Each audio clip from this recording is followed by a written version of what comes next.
climate discussion.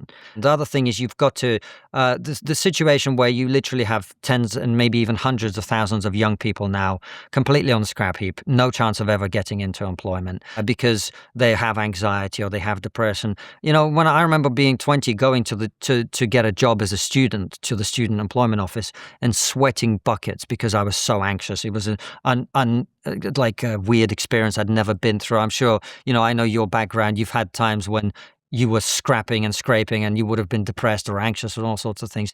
Those are obstacles in life you have to get over. Those are not medical problems by and large. Some people have really serious depression. We shouldn't trivialize that. But by and large, you have to overcome anxiety. You have to overcome your feelings of discomfort about the reality you face and get into the workplace. So we have to do that as well.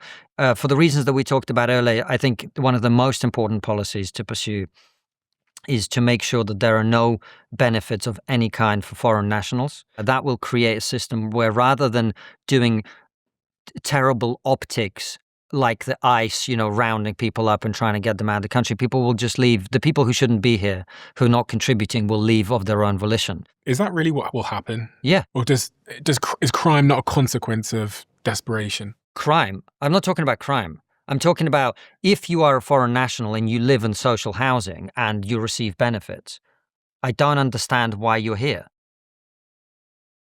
I understand taking care of British people who were born here or even who've become British citizens. Once you become a citizen of the country and you commit to it, at that point you fall through the net, you get an injury, we should look after you. But by and large, perhaps other than healthcare, which I think is something we, as a compassionate country, would want to provide to anybody who needs it. I don't think you should get access to social housing, unemployment benefit, or any of the other things if you're not a citizen of this country. And I'm very pleased to see that more and more parties are adopting that policy, because what it will do is it will create a system where people who are not contributing will leave of their own accord and go to other places. Is that truly what happens? Because I'm imagining people start coming over on boats, or you remove the current social housing infrastructure. Wouldn't that just result in a lot of homeless people?